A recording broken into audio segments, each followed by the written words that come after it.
only students zone. Please like, subscribe and share. स्वागत है दोस्तों आप सभी का आज के इस सेशन में। दोस्तों आज के इस सेशन में हम करने वाले हैं मध्यकालीन भारत से संबंधित कुछ महत्वपूर्ण प्रश्न, जिसमें हम भारत पर अरबों के आक्रमण, महमूद गजनी और मोहम्मद गौरी के बारे में कुछ विशेष जानकारी पाएंगे। दोस्तों यदि हम बात करें कि भारत पर अरबों की आक्रमण की, तो जो पहला शासक था भारत पे आक्रमण करने वाला, वो था दोस्तों बिन कासिम, जिसने 712 ईस्वी में भारत पर विजय पाई थी, सिंध पर विजय पाई थी। तो चलते हैं दोस्तों, आज का पहला प्रश्न देखते हैं क्या है। आज का जो हमारा पहला प्रश्न है दोस्तों कि अरबों ने पहला सफल आक्रमण किसके नेतृत्व में किया था। तो दोस्तों इसका जो सही उत्तर है वो है मोहम्मद बिन कासिम के नेतृत्व में। हमारा जो नेक्स्ट प्रश्न है दोस्तों कि अरबों ने सिंध पर विजय कब पाई थी। दोस्तों अरबों ने सिंध पर विजय 712 ईस्वी में पाई थी, और अरब आक्रमण के समय दोस्तों सिंध पर दाहिर का शासन था। किसका शासन था दोस्तों? दाहिर का शासन था। चलते हैं हमारा नेक्स्ट प्रश्न की ओर। हमारा नेक्स्ट प्रश्न है भारत पर आक्रमण का अरब वासियों का मुख्य उद्देश्य क्या था। तो दोस्तों भारत पर आक्रमण का जो अरब वासियों का मुख्य उद्देश्य था वो था धन दौलत लूटना और इस्लाम का प्रचार करना। क्या था दोस्तों? धन दौलत लूटना और इस्लाम का प्रचार करना। हमारा जो नेक्स्ट प्रश्न है कि प्रथम तुर्क आक्रमण के समय पंजाब के शाही वंश का शासक कौन था। तो दोस्तों 932 ईस्वी में जब प्रथम तुर्क आक्रमण हुए थे भारत में, तो पंजाब के जो शाही वंश का शासक था उसका नाम था जयपाल। क्या नाम था दोस्तों? जयपाल। हमारा जो नेक्स्ट प्रश्न है कि 998 ईस्वी में महमूद गजनी कितने वर्ष की उम्र में गद्दी पर बैठा था। तो दोस्तों अगर हम बात करें कि 998 में महमूद गजनी जो गद्दी पर बैठा था, उस टाइम पे उसकी उम्र थी केवल 27 वर्ष। कितना दोस्तों?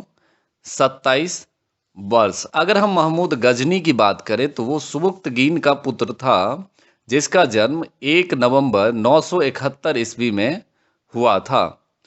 हमारा नेक्स्ट प्रश्न है कि यामीन उद दौला तथा यमीन उल मिल्लाह की उपाधि महमूद गजनी को किसने दिया था। तो दोस्तों ये जो उपाधि थी वो दिया गया था बगदाद के खलीफा अल आदिर बिल्लाह के द्वारा। किसके द्वारा दोस्तों? अल आदिर बिल्लाह के द्वारा। हमारा नेक्स्ट प्रश्न है कि महमूद गजनी ने भारत पर कितनी बार आक्रमण किया था। तो दोस्तों महमूद गजनी ने भारत पर कुल 17 बार आक्रमण किया था। दोस्तों महमूद गजनवी के भारतीय आक्रमण का वास्तविक उद्देश्य जो था वो था धन दौलत लूटना, और इसे महमूद गजनी को मूर्ति भंजक आक्रमणकारी भी कहा जाता है।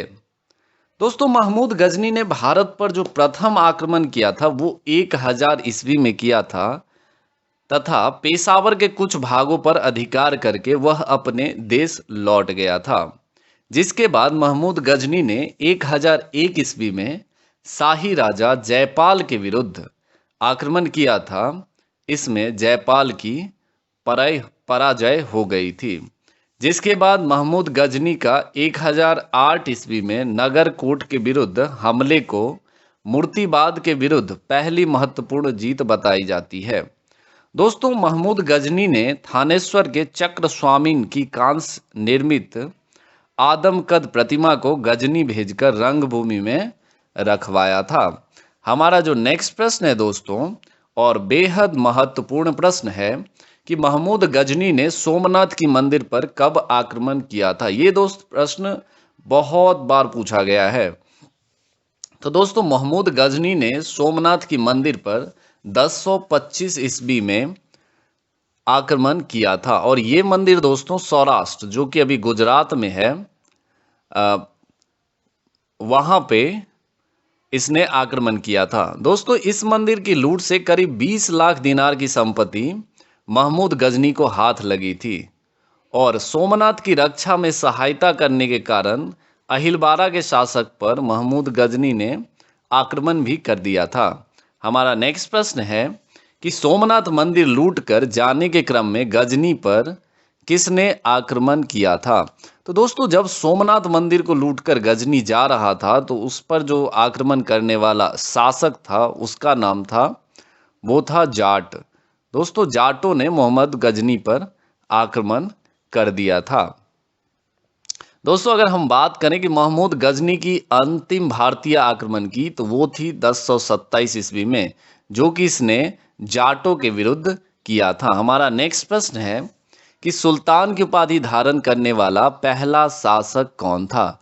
तो दोस्तों सुल्तान की उपाधि धारण करने वाला पहला शासक महमूद गजनी था। कौन था दोस्तों? महमूद गजनी था। दोस्तों महमूद के सेना में सेवंत राय एवं तिलक जैसे हिंदू उच्च पदों पर आसीन थे। और दोस्तों अगर हम बात करें महमूद गजनी की मृत्यु की, तो उसकी मृत्यु 1030 ईस्वी में हो गई थी। हमारा नेक्स्ट प्रश्न है कि अलवरूनी, फिरदौसी, उतबी और फारूकी किसके दरबार में रहता था? तो दोस्तों अगर हम बात करें इन लेखकों की, तो ये रहता था महमूद गजनी के दरबार में। किसके दरबार में दोस्तों? महमूद गजनी के दरबार में। अब चलते हैं दोस्तों, पढ़ते हैं मोहम्मद गौरी से संबंधित कुछ महत्वपूर्ण प्रश्न। तो हमारा जो पहला प्रश्न है वो है कि मोहम्मद गौरी ने भारत पर पहला आक्रमण कब और किसके विरुद्ध किया था? तो दोस्तों गौर मोहम्मद गजनी के अधीन छोटा सा राज्य था और 1173 ईस्वी में शहाबुद्दीन मोहम्मद गौरी गौर का शासक बना। इसने भारत पर पहला आक्रमण 1175 में मुल्तान के विरुद्ध किया था। किसके विरुद्ध किया था दोस्तों? मुल्तान के विरुद्ध किया था। हमारा नेक्स्ट प्रश्न है कि गौरी का दूसरा आक्रमण कहां पर हुआ था? तो दोस्तों गौरी का जो दूसरा आक्रमण हुआ था वो हुआ था 1178 ईस्वी में पाटन, जो कि गुजरात में स्थित है, उस वहां पर हुआ था। यहाँ का शासक भीम द्वितीय ने गौरी को बुरी बुरी तरह परास्त कर दिया था। हमारा जो नेक्स्ट प्रश्न है दोस्तों कि 1191 में तराइन का प्रथम युद्ध किसके बीच हुआ था? दोस्तों अगर हम बात करें कि 1191 में तराइन के प्रथम युद्ध के बारे में, तो ये युद्ध गौरी एवं पृथ्वीराज चौहान के बीच हुआ था। किसके बीच हुआ था दोस्तों? गौरी और पृथ्वीराज चौहान के बीच में, जिसमें पृथ्वीराज चौहान विजय रहे थे। अगर हम नेक्स्ट प्रश्न की बात करें कि 1192 में तराइन का द्वितीय युद्ध हुआ था, ये किसके बीच हुआ था? तो ये भी दोस्तों मोहम्मद गौरी और पृथ्वीराज चौहान के बीच में हुआ था, जिसमें गौरी विजय रहा था। चलते हैं नेक्स्ट प्रश्न की ओर। दोस्तों अगर हम बात करें 1194 की, तो 1194 में चंदावर का युद्ध हुआ था और ये किसके बीच में हुआ था दोस्तों? तो ये हुआ था मोहम्मद गौरी एवं जयचंद के बीच में हुआ था। किसके बीच में हुआ था दोस्तों? मोहम्मद गौरी और जयचंद के बीच में, जिसमें मोहम्मद गौरी विजय रहा था। दोस्तों अगर मोहम्मद गौरी भारत के विजित प्रदेशों पर शासन का भार अपने गुलाम सेनापतियों को सौंपते हुए गजनी लौट गया और मोहम्मद गौरी की हत्या 15 मार्च 1206 ईस्वी को कर दी गई थी। दोस्तों ये थे कुछ अरब, मोहम्मद गजनी और मोहम्मद गौरी से संबंधित महत्वपूर्ण प्रश्न, और आशा करते हैं कि ये आपके सभी एग्जामों के लिए बेहद लाभदायक होगा। तो यदि दोस्तों आप हमारे चैनल पर नए आए हैं तो प्लीज़ हमारे चैनल को सब्सक्राइब करें और वीडियो को ज़्यादा से ज़्यादा लोगों तक पहुंचाएं। Thank you. Have a nice day.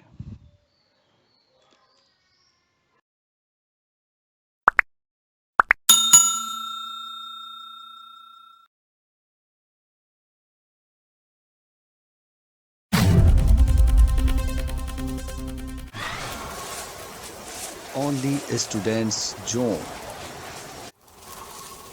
Please like, subscribe and share.